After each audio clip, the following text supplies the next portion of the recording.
Assalamu alaikum everyone. This is Mohammad Muzammil Munaf from the platform of IQ School of Finance. Information technology के area में the next thing that we are going to discuss is basically controls. Controls के बारे में आपने अपनी earlier studies के अंदर भी जो है पढ़ा होगा. Audit से related subject अभी अगर आपने study किया है तो वहाँ पे भी controls का काफ़ी discussion और test of controls का discussion रहता है. वहाँ पर हमने कंट्रोल्स को पढ़ा है इस पर्सपेक्टिव से कि हम कंट्रोल्स को टेस्ट किस तरीके से करेंगे. यहाँ हमारे इस डिस्कशन के अंदर कंट्रोल्स को पढ़ने का मतलब सिर्फ बिजनेस अंडरस्टैंडिंग के पर्सपेक्टिव से है कि बिजनेसेस को कहाँ कौन कौन से कंट्रोल्स को डिप्लॉय करना चाहिए. देखिए, जब मैं इंफॉर्मेशन टेक्नोलॉजी की बात करता हूँ तो कंपनीज बहुत सारे systems, processes, softwares, applications in चीज़ों के ऊपर जो है वो रिलाई कर रही होती है. बहुत सारे प्रोसेसेस हैं जिनके अंदर इस तरह की ऑटोमेटेड चीज़ें इस्तेमाल हो रही होती हैं. बहुत सारी एप्लीकेशंस होती हैं जो आपको data, insights, recommendation, planning in सब चीज़ों में हेल्प कर रही होती हैं. और कंपनी बहुत सारे मैनेजमेंट इंफॉर्मेशन सिस्टम्स यानी MIS के ऊपर रिलाई कर रही होती है. आप अकाउंटिंग सॉफ्टवेयर्स की बात कर लें, HR मैनेजमेंट सिस्टम की बात कर लें, आप जो है वो डेटा एनालिटिक्स टूल्स की बात कर लें, आप demand planning, production planning, supply chain का स्ट्रक्चर, लॉजिस्टिक्स की ट्रैकिंग, इन सब की बात कर लें. ये सारे वैल्यू चेन की जो एक्टिविटीज़ हैं इन सब की प्रोसेसिंग ऑटोमेटेड और इंफॉर्मेशन टेक्नोलॉजी की बेसिस पे अच्छी ऑर्गेनाइजेशंस के अंदर होती हैं. जो छोटी ऑर्गेनाइजेशंस भी होती हैं उनकी एस्पिरेशन ये होती है कि वो आगे जाके अपने प्रोसेसेस को ऑटोमेट कर दें और ऑटोमेट करके इस तरीके की किसी चीज़ को बना लें. प्रैक्टिकली स्पीकिंग इन सारे सिस्टम्स को कुछ थ्रेट्स भी होते हैं, कुछ मसले मसाइल भी इनके अंदर क्रिएट हो सकते हैं. पॉसिबल है कोई ह्यूमन एरर आ जाए, यानी कोई शख्स गलत डेटा एंटर कर दे. अगर एक दफ़ा गलत डेटा एंटर हो गया आगे सारे रिजल्ट्स ख़राब हो सकते हैं. पॉसिबल है कोई टेक्निकल एरर आ जाए, यानी आपके हार्डवेयर सिस्टम के ऊपर, आपके हार्डवेयर के ऊपर, आपके कंप्यूटर सिस्टम्स के ऊपर किसी तरह का कोई टेक्निकल एरर आ चुका है. पॉसिबल है कोई नेचुरल डिजास्टर आ जाए, कोई क्रिमिनल अटैक हो जाए, यानी आपके सिस्टम्स को हैक करने की कोशिश की जाए, डेटा ले लेने की कोशिश की जाए. साइबर सिक्योरिटी और साइबर अटैक आज दुनिया का बहुत बड़ा मसला बन चुका है. इनफैक्ट रशिया यूक्रेन की जो जंग 2021 में शुरू हुई, आप कह लें कि अर्ली 2022 में शुरू हुई, प्राइमरीली जो पहला अटैक वहाँ पर किया गया वो एक साइबर अटैक था. उनके डेटा को हैक करने की, उनकी बैंकिंग सिस्टम को हैक करने की बहरहाल कोशिश की गई ताकि सबसे पहले उनके ट्रांजैक्शंस को, उनके बिजनेस को, उनके इकोनॉमिक सिस्टम को हिट किया जाए और फिर आगे जाके बाकी चीज़ों को देखा जाए. कभी कभी डेलिब्रेट करप्शन होता है, यानी कि आपके सिस्टम्स के अंदर कोई करप्शन करने की कोशिश की जाती है, उन्हें ख़राब करने की कोशिश की जाती है. कोई ऐसा स्पेशलिस्ट नॉलेज वाला बंदा है उस सिस्टम के बारे में, वो उसे ख़राब करने की कोशिश करता है. And at the same time कभी कभी जो अनऑथराइज्ड यूज़र्स हैं वो अनऑथराइज्ड यूज़र्स भी उसे जो है वो ख़राब करने की बहरहाल जो है वो कोशिश करते हैं. यानी कोई ऐसा यूज़र उसको एक्सेस कर रहा है जिसकी ऑथराइजेशन उसको एक्सेस करने की है ही नहीं. कभी ऐसा होता है कि आपके सॉफ्टवेयर की जो कोडिंग है, जो जिस तरह से उसे लिखा गया है उसी के अंदर कोई गलती आ जाए और सॉफ्टवेयर सही परफॉर्म ना कर रहा हो. कभी आपने डेटा सही एंटर ना किया हो, प्रोसेसिंग सॉफ्टवेयर सही कर रहा है लेकिन आपका ही इनपुट जो है वो गलत है. इस तरीके के बहुत सारे मसाइल जो है वो आ जाते हैं. जब भी किसी किस्म के मसले को रोकने की बात की जाती है तो वहाँ पर हम कहते हैं कि यार यहाँ पे कोई कंट्रोल लगाओ. यानी मिसाल के तौर पे जब गाड़ियों के एक्सीडेंट्स होते थे बहुत ज़्यादा, तो लोगों ने ये बात ऑब्जर्व की कि भाई जब गाड़ी जाके स्पीड में किसी चीज़ को हिट करती है तो बंदे का जो सर है वो मोस्ट लाइकली स्टीयरिंग व्हील के ऊपर या डैशबोर्ड के ऊपर लग जाता है, उससे बहुत ज़्यादा नुकसान होता है. तो सीट बेल्ट का कॉन्सेप्ट जो है वो इंट्रोड्यूस करवाया गया. सीट बेल्ट के बावजूद सर जो है वो लग जाया करता है. तो एयर बैग्स का कॉन्सेप्ट जो है वो प्रेशर एब्जॉर्ब करने की जो अलग अलग टेक्निक्स हैं उन्हें करने की बहरहाल जो है वो कोशिश की गई ताकि जो ड्राइवर है वो प्रोटेक्ट हो. आपने क्या किया, आपने कंट्रोल लगाया. इसी तरीके से घरों में सिक्योरिटी कैमरास लगाए जाते हैं, लॉक्स लगाए जाते हैं, एक्सेस के लिए चौकीदार वगैरह को बिठाया जाता है, वॉचमैन को बिठाया जाता है. टेक्निकली स्पीकिंग ये सारे कंट्रोल्स हैं. हम अपनी आम जिंदगी में अगर स्पीड लिमिट को फॉलो करते हैं, हेलमेट को पहनते हैं, ट्रैफिक रूल्स को कंप्लाई करते हैं, सिग्नल को फॉलो करते हैं, ये सारे कंट्रोल्स हैं ताकि इंसानी जान की हिफाजत की जा सके. आप अगर घर की बात करें तो आप घर की हिफाजत के लिए बहुत सारे कंट्रोल्स लगाते हैं, अपनी चीज़ों की हिफाजत के लिए बहुत सारे कंट्रोल्स लगाते हैं.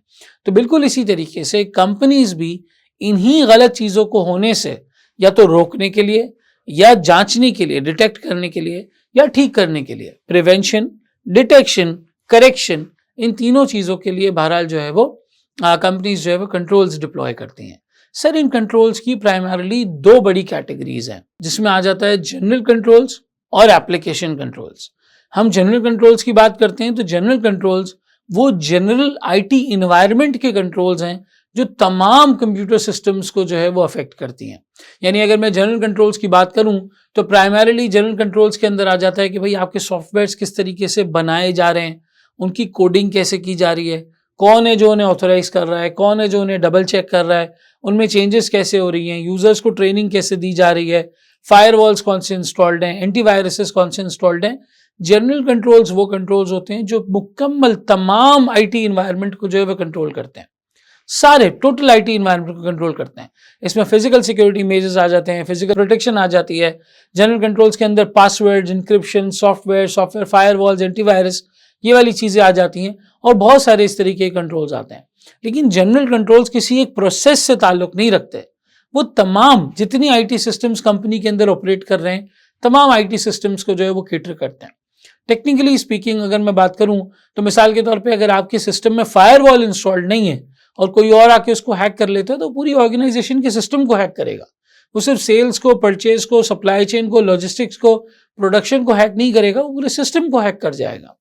एप्लीकेशन कंट्रोल्स उसके बरक्स वो कंट्रोल्स होते हैं जो एक पर्टिकुलर प्रोसेस से ताल्लुक रखते हैं, एक पर्टिकुलर सिस्टम से ताल्लुक रखते हैं। आप इसे इस तरीके से समझें कि आपके फ़ोन में भी एक सॉफ्टवेयर जो है वो ऑपरेट हो रहा है।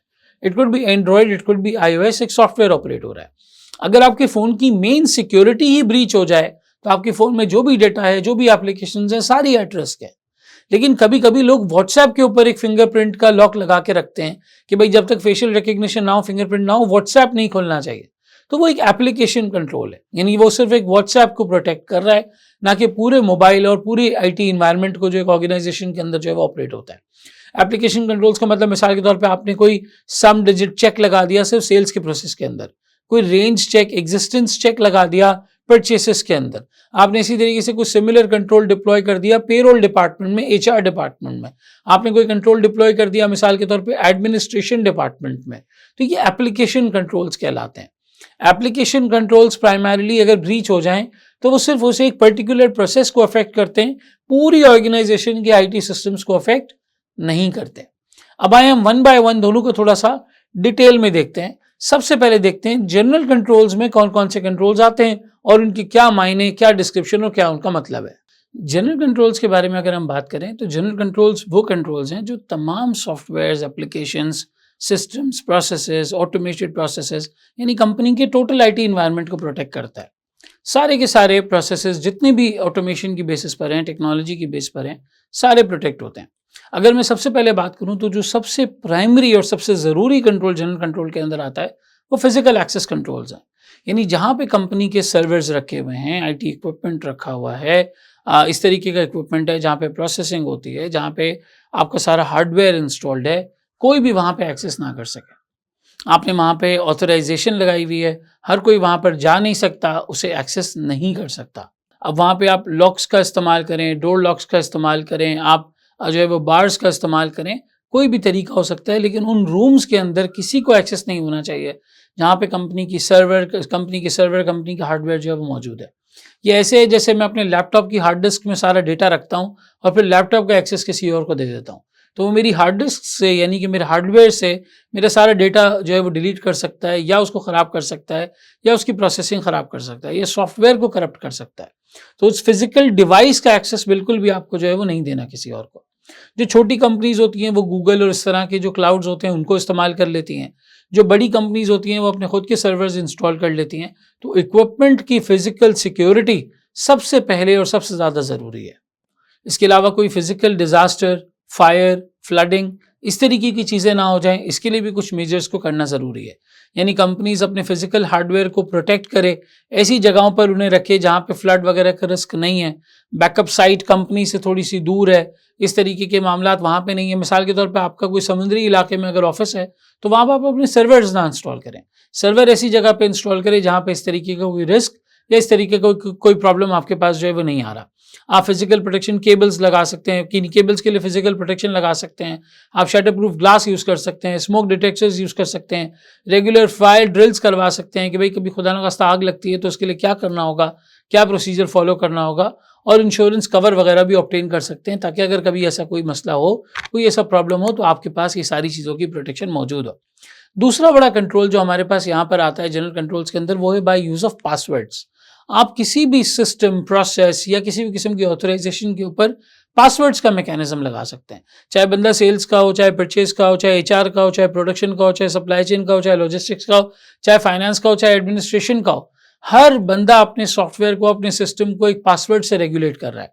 इस पासवर्ड का रेगुलर चेंज होना, इसके ऊपर जो है वो कैरेक्टर्स की सिक्योरिटी रखना कि वो स्ट्रॉन्ग पासवर्ड हो, जिस तरीके से आईटी डिपार्टमेंट उन्हें कम्युनिकेट कर रहा है उसका सिस्टम ऐसा हो कि भाई किसी को पता ना चले, अपना पासवर्ड लोग दूसरों के साथ शेयर ना करें, एक पर्टिकुलर टाइम पीरियड के बाद उन्हें पासवर्ड चेंज करना पड़े। ये सारी बातें पासवर्ड्स की सिक्योरिटी के अंदर बहरहाल हमारे पास जो है वो आ जाती हैं।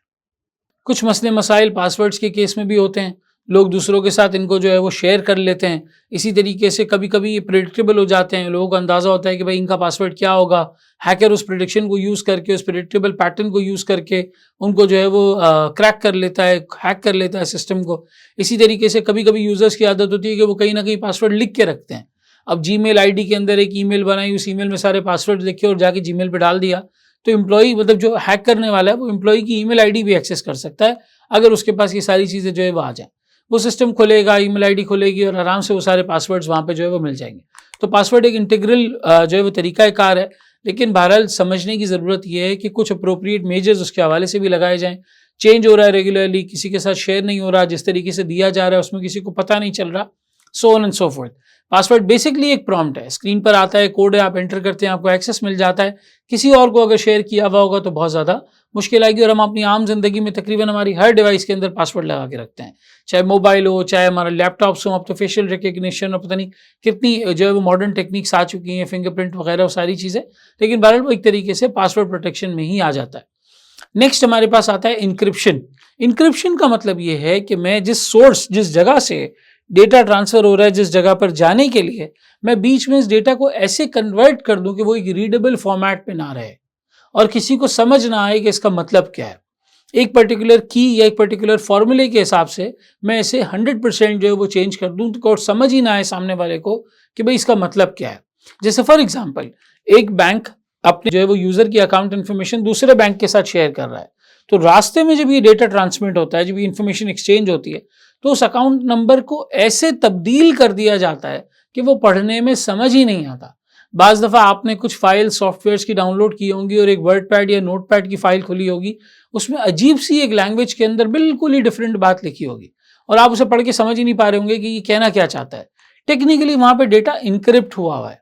अब जैसे फॉर एग्जाम्पल, मैं अपने दोस्त को एक कोड बताता हूँ, लेकिन मैं ये चाहता हूँ कि जब तक वो कोड उस तक पहुँचे कोई उस कोड को पढ़े नहीं। तो मैंने अपने दोस्त के साथ एक की शेयर की हुई है। मैंने उसे कहा है कि भाई जो भी कोड तुम्हारे पास आएगा, मैं उस कोड को मल्टीप्लाई बाय 25 डिवाइड बाय 65 करूंगा, तुम मल्टीप्लाई बाय 65 डिवाइड बाय 25 करना, तुम सही कोड तक पहुंच जाओगे। जब मैंने उसे मल्टीप्लाई बाय 25 डिवाइड बाय 65 कर दिया, तो अब रास्ते में अगर किसी के पास वो कोड पहुंचता भी है तो वो एक गलत नंबर है, अगर वो उसे पढ़ भी लें तो उनको उसका कोई फायदा नहीं पहुंचेगा। लेकिन सामने वाला शख्स ये जानता है कि मुझे एग्जैक्टली ऑपोजिट काम करना है जो इन्होंने किया है, और वो सही कोड तक पहुंच जाएगा। इसको इंक्रिप्शन और फिर डिक्रिप्शन कहते हैं। व्हाट्सएप भी आप यूज़ करते हैं, व्हाट्सएप में अमूमन आपको ये वार्निंग नज़र आती होगी कि भाई हमारा सारा डेटा इंक्रिप्टेड होता है और कोई इसको पढ़ नहीं सकता। वो बार बार आपको यकीन दिलाते हैं कि आपका डेटा सिक्योर है, आपकी इन्फॉर्मेशन सिक्योर है, आपकी इन्फॉर्मेशन सिक्योर है। ठीक है, कोई और नहीं पढ़ सकता, व्हाट्सएप के पास तो हमारा डेटा है, वो तो पढ़ सकते हैं। तो बार इंक्रिप्शन डिक्रिप्शन एक अलग, यानी इट्स अनदर जनरल कंट्रोल जो हमारे डेटा को प्रोटेक्ट करता है। इसके बाद आ जाता है प्रिवेंटिंग और डिटेक्टिंग हैकर्स। हैकिंग को प्रिवेंट करने के लिए भी कंपनी या रोकने के लिए बहुत सारे इस तरीके के काम कर सकती है। एंटीवायरस अच्छे इंस्टॉल कर लिए, फायरवॉल्स अच्छे इंस्टॉल कर लिए, पासवर्ड का सिस्टम लगा दिया, फिजिकल सिक्योरिटी मेजर्स लगा दिए, डेटा को इनक्रिप्ट कर दिया, ट्रांजैक्शन के ट्रेल्स, जिसे आप ऑडिट ट्रेल कहते हैं कि भाई कब कब क्या क्या किस किस वक्त क्या क्या हुआ, इस पूरे ट्रेल को जो है वो मेंटेन किया। आपने नेटवर्क लॉग्स बनाए कि भाई कौन बंदा किस वक्त सर्वर से क्या अटेम्प्ट कर रहा है, क्या करने की कोशिश कर रहा है हमारे सिस्टम के अंदर। फायरवॉल्स वगैरह, एंटीवायरसेस, ये सारे हैकर्स को प्रोटेक्ट करने के लिए इस्तेमाल होते हैं। जब कंपनीज इस तरह की चीज़ों में लूप होल्स छोड़ देती है तो पूरी कंपनी का सिस्टम बहरहाल एट द सेम टाइम जो है वो रिस्क पर आ सकता है। आप देखें ये कंट्री लेवल के मसले बन चुके हैं कि कंट्रीज़ के डेटा को साइबर अटैक करके जो है वो हैक करने की कोशिश की जाती है और फिर उसके तमाम ऑपरेशंस को जो है वो रोक दिया जाता है। दुनिया में कई ऐसे मामलात, कई ऐसे वाक़यात साइबर सिक्योरिटी के आज लोगों को नज़र आ रहे हैं जहाँ पे आपने गवर्नमेंट लेवल का या बहुत बड़ी ऑर्गेनाइजेशन लेवल का डेटा हैक किया उसके सिस्टम्स को हैक किया और बहुत सारे अनड्यू एडवांटेजेस उसके अगेंस्ट जो है वो हासिल कर लिए। हैकर आपको ब्लैकमेल कर सकते हैं, एक बहुत बड़ा सम अमाउंट मांग सकते हैं, बहुत ज़्यादा फाइनेंशियल लॉस क्रिएट कर सकते हैं, आपके ट्रेड और कंट्री के जो सीक्रेट्स हैं वो सीक्रेट्स किसी और के पास जा सकते हैं। मिसाल के तौर पे एटॉमिक बॉम्ब वगैरह की कोई डिटेल है जो रखी हुई है तो वो सारी ट्रांसमिट हो सकती है इस तरह की हैकिंग की वजह से, अगर वो कोई सिस्टम ओरिएंटेड इन्फॉर्मेशन है। और ये तो पॉसिबल नहीं है कि किसी ने एक पर्चे के ऊपर ऐसी इन्फॉर्मेशन लिख के किसी के तकिए के नीचे रखी हुई हो। लाजमी सी बात है ये सिस्टम्स के अंदर ही होती है, और इस तरह की कोई हैकिंग या इस तरीके का कोई सिस्टम अगर आपका हैक हो गया तो ये सारी चीज़ें बाहर निकल सकती हैं। फायर वॉल्स भी इसी की एक एग्जाम्पल है कि आप इस तरह के वायरसेस, इस तरीके की चीज़ों के आगे एक वॉल क्रिएट कर देते हैं, एक फायर वॉल क्रिएट कर देते हैं और इस तरीके के इश्यूज से कंपनी के सिस्टम्स को बचाने की बहरहाल जो है वो कोशिश करते हैं। फायर वॉल्स सस्पिशियस मैसेजेस को इंटरनेट से आने वाले या इस तरीके की कोई और चीज़ को प्रिवेंट करते हैं, ब्लॉक करते हैं, ऑन स्क्रीन प्रॉम्प्ट देते हैं जब भी इस तरीके का कोई ब्लॉक्ड मैसेज आता है, इस तरह की कोई चीज़ आती है, और बहरहाल इसे प्रोटेक्ट करने की कोशिश करते हैं। कंप्यूटर वायरसेस की अगर हम बात करें तो कंप्यूटर वायरसेस बहरहाल इसी तरीके की एग्जांपल है। कभी कभी डेलिबरेटली वायरसेस बनाकर दूसरे कंप्यूटर्स में भेजे जाते हैं, कभी कभी इंफॉर्मेशन के करप्ट होने की वजह से, डेटा के करप्ट होने की वजह से वायरसेस क्रिएट हो जाते हैं जो कंपनी के कंप्यूटर्स को, सिस्टम्स को, एप्लीकेशंस को, प्रोसेसेस को ख़राब कर देते हैं, उनके अंदर प्रॉब्लम्स क्रिएट कर देते हैं। वायरस की बहुत सारी टाइप्स हैं वायरसेस की जो आपके सामने आपको नज़र आ रही होंगी। Trojan horse, worms, trap doors, logic bombs, time bombs, denial of service, ये मुख्तलिफ किस्म के जो है वो टाइप्स ऑफ वायरसेस हैं जो कंप्यूटर्स को अफेक्ट कर सकते हैं, जिन्हें हमें एंटी वायरसेस की मदद से, फायरवॉल्स की मदद से जो है वो रोकना ज़रूरी है। एग्जाम पर्सपेक्टिव से आपसे कोई रटी रटाई डेफिनेशन इनकी जो है वो नहीं पूछी जाएगी, लेकिन आपको इतना सेंस होना चाहिए कि यार ये वायरस की टाइप्स कौन कौन सी हैं, क्या क्या चीज़ें हैं और इन्हें कैसे प्रिवेंट किया जा सकता है। रोकना ज़्यादा इंपॉर्टेंट है रादर देन कि वो वायरसेस की कोई लिस्ट आपसे मांगे और आपसे कहे कि भाई आप वायरसेस की लिस्ट पूरी जो है वो बता दें। इसके बाद आईटी के अपने स्टैंडर्ड्स होते हैं, जैसे आपने हॉस्पिटल्स के अंदर आईएसओ की सर्टिफिकेशन देखी है। फार्मास्यूटिकल कंपनीज क्लेम करती हैं हम आईएसओ सर्टिफाइड हैं, तो वो इंटरनेशनल स्टैंडर्ड्स की बात कर रहे होते हैं। बिल्कुल इसी तरीके से आईटी के भी स्टैंडर्ड्स हमारे पास मौजूद हैं। जैसे अकाउंटिंग के रिपोर्टिंग स्टैंडर्ड्स होते हैं, इसी तरीके से आईटी के भी स्टैंडर्ड्स होते हैं। कंपनी इन्हीं आईटी स्टैंडर्ड्स को अपने पास इम्प्लीमेंट करके रखे, इन्हें फॉलो करे, तो इस तरीके से अपने एप्लीकेशन सिस्टम्स को, प्रोसेसेस को, तमाम आईटी इन्वायरमेंट को, जनरल आईटी इन्वायरमेंट को कंपनी इस तरह के खतरों से प्रोटेक्ट कर सकती है, रोक सकती है या फिर ठीक कर सकती है। तो टेक्निकली स्पीकिंग ये सारी चीज़ें हमारे पास जनरल कंट्रोल्स में आ जाती हैं। फिजिकल एक्सेस हो, पासवर्ड्स हो, इंक्रिप्शन ऑफ डेटा हो, फायरवॉल्स का यूज़ हो, एंटीवायरसेस का यूज़ हो, वायरसेस की अवेयरनेस हो और आईटी स्टैंडर्ड्स की इम्प्लीमेंटेशन हो, ये सारी चीज़ें हमारी जनरल आईटी कंट्रोल्स के अंदर आ जाती हैं, जो कि कंपनी के मुकम्मल आईटी इन्वायरमेंट को सपोर्ट करती है, मुकम्मल आईटी इन्वायरमेंट को जो है वो प्रोटेक्ट करने की बहरहाल जो है वो कोशिश करती है। तो टेक्निकली स्पीकिंग ये हमारी सारी जनरल कंट्रोल्स के बारे में डिस्कशन हो गई। अब आए हम बात करते हैं एप्लीकेशन कंट्रोल्स के बारे में। अब एप्लीकेशन कंट्रोल्स की अगर हम बात करें तो एप्लीकेशन कंट्रोल्स का मतलब है कि हर प्रोसेस के अंदर, हर तरह के डिपार्टमेंट के अंदर आपने उनके इंडिविजुअल कंट्रोल्स को जो है वो इम्प्लीमेंट किया हुआ है। फॉर एग्जांपल, आप कहते हैं कि जब भी कोई सेल्स की इनवॉइस प्रोसेस हो तो वहाँ पे सेल्स की वैल्यू आपको लाजमी एंटर करनी है। कस्टमर का क्रेडिट, यानी कितना क्रेडिट उसका चल रहा है, कितने पैसे उसने दे दिए हैं, कितने बाकी हैं, आपको क्रेडिट कंट्रोल जो है वो लगाना ज़रूरी है कि आप चेक करें उसकी लिमिट तो ब्रीच नहीं हो रही। अगर लिमिट ब्रीच हो रही है तो सिस्टम उसकी ट्रांजैक्शन को प्रोसेस ही ना करे, यानी उसका अगला सेल्स ऑर्डर प्रोसेस नहीं होनी चाहिए जब तक वो पिछले पैसों को क्लियर ना कर दे। एक ये एग्जाम्पल हो सकती है। इसी तरीके से इनपुट करते वक्त आप सही वैल्यू इनपुट कर रहे हैं। सप्लायर्स के एग्जाम्पल में, फॉर एग्जाम्पल आपने ये कहा कि सप्लायर के कोड्स असाइन हुए हैं, तो सिस्टम चेक कर रहा है कि क्या ये कोड एग्जिस्ट करता है, या मिसाल के तौर पे आपके सप्लायर्स की रेंज है कि जी 2000 से लेके 3999 तक हमारे जो है वो सप्लायर के कोड्स होते हैं, तो सिस्टम वो रेंज चेक कर रहा है कि जो कोड आपने एंटर किया क्या वो इस रेंज में फॉल करता है या नहीं करता। चेक डिजिट जो एक एडिशनल कोड आखिर में एंटर कर दिया जाता है, जिसकी वजह से सिस्टम वेरीफाई कर पाता है कि आपने सही सीक्वेंस में कोड एंटर किया या नहीं किया। चेक डिजिट वगैरह वहाँ पर ऐड हो जाते हैं। तो range check, existence check, check digit, आपके इस तरीके के क्रेडिट कंट्रोल्स वगैरह के कंट्रोल सारे ये एप्लीकेशन कंट्रोल्स में आ जाते हैं। मिसाल है पेरोल डिपार्टमेंट का कंट्रोल है कि उसका सिस्टम जो है वो बैंक के साथ लिंक है और पिछले महीने की सैलरी और अगले महीने की सैलरी में इतने % से ज़्यादा वेरिएशन नहीं हो सकती। इट कुड बी एनीथिंग, कोई भी हो सकता है किसी भी डिपार्टमेंट के एतबार से। तो एप्लीकेशन कंट्रोल्स वो कंट्रोल्स होते हैं जो डिपार्टमेंट स्पेसिफिक होते हैं, जो प्रोसेस स्पेसिफिक होते हैं, और टेक्निकली हर डिपार्टमेंट के हिसाब से, हर प्रोसेस के हिसाब से उनके अपने कंट्रोल्स डिप्लॉय कर दिए जाते हैं। सेल्स के अलग होंगे, परचेसेस के अलग होंगे, administration, finance, supply chain, logistics, production, इन सब के अलग अलग बहरहाल जो है वो आपके पास कंट्रोल्स होते हैं और अलग अलग डिपार्टमेंट्स के हिसाब से उन्हें इम्प्लीमेंट किया जाता है। ज़रूरी ये है कि चाहे एप्लीकेशन कंट्रोल हो चाहे जनरल कंट्रोल हो, उनकी मॉनिटरिंग का एक प्रॉपर मैकेनिज्म कंपनी के अंदर होना चाहिए। सर, मॉनिटरिंग ऑफ कंट्रोल्स का क्या मतलब है? मॉनिटरिंग ऑफ कंट्रोल्स का मतलब यह है कि कंपनी का एक अपना इंटरनल ऑडिट डिपार्टमेंट बना हुआ हो, कंपनी का अपना एक इंटरनल ऑडिट फंक्शन बना हुआ हो जो रूटीन बेसिस के ऊपर इन चीज़ों को रिव्यू करता है, मॉनिटर करता है कि हाँ यार ये कंट्रोल्स फॉलो हो रहे हैं। आईटी कंट्रोल्स का ऑडिट होता जाए, वहाँ पर एक पर्टिकुलर सर्टिफिकेशन आपके पास हो कि आप आईटी स्टैंडर्ड से कंप्लाई कर रहे हैं, कहीं पर कोई गलती नहीं कर रहे, कहीं पर कोई चीज़ पीछे नहीं जा रही, किसी चीज़ को छोड़ नहीं रहे, कहीं पर गलतियाँ नहीं हैं, वायरस अटैक्स और इस तरीके का कोई मसला नहीं है, इस तरीके का कोई प्रॉब्लम नहीं है। ये सारी चीज़ें कंपनी के लिए मेक श्योर करना ज़रूरी है। आईटी कंट्रोल्स का जो ऑडिट होता है वो इसी बात की जांच करते हैं, इसी बात को देखते हैं कि कंपनी के प्रोसेसेस, कंपनी के सिस्टम्स, कंपनी के कंट्रोल्स सही तरीके से ऑपरेट कर रहे हैं या नहीं कर रहे।